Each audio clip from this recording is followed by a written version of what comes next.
Hey, it's no secret that philosophy can free your mind. And what I mean with this is that sometimes we just need to understand one small concept, and it can open a whole new world for us. So I'm gonna talk about a little bit philosophy and how to free your mind. Actually, I know it sounds a little cliche, but it's very very interesting.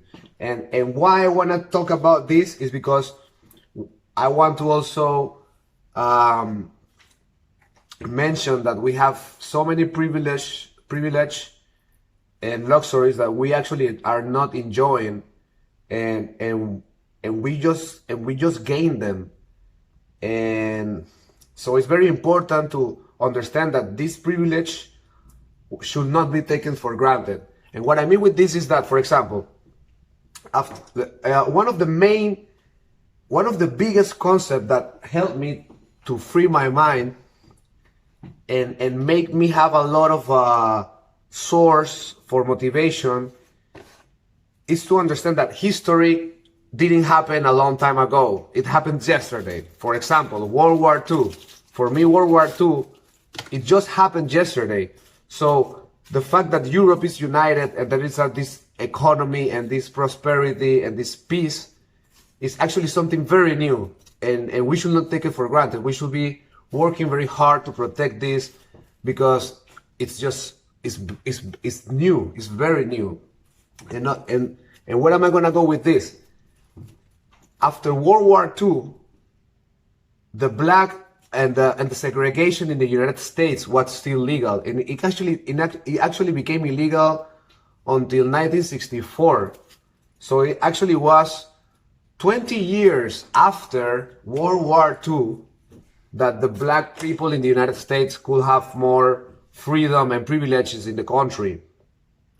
And 20 years, that will mean in 2039 from now. So imagine that after World War II, these people had to wait 20 years in order to be considered as normal person, as equal person as the rest in the United States. And in South Africa, I think it was until 1989 that the segregation stopped. So imagine, there's a lot of people that for them the privilege of being a free man is something very new. It's something that you could maybe not have enjoyed it. Anyways, I don't want to talk about races and this kind of philosophy. I'm going to talk about something even in the past. Okay, so the Renaissance period in Europe, for me, is one of the most important period in all human history, because actually it's the point where the Middle Ages stop and we start getting into modernism. And why this happened? It was a movement in Italy, because these people were so connected to the Greeks and the philosophy that they could open their mind. So in the Renaissance era is when people start focusing on the people, on the human, on the person. So the person became the center of the universe for the first time in all history. So before that, human had no sense. And if your ancestors were slave, or if your ancestor were a shoemaker, or if your ancestors were fighters, that's what you had to be. There were nothing different for you.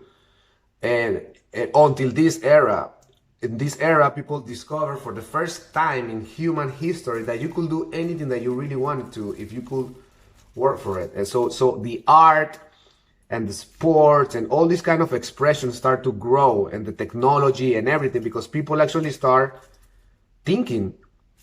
And that's how we came from Middle Ages to modernism, just because people understood that humans were something special, not just something out there.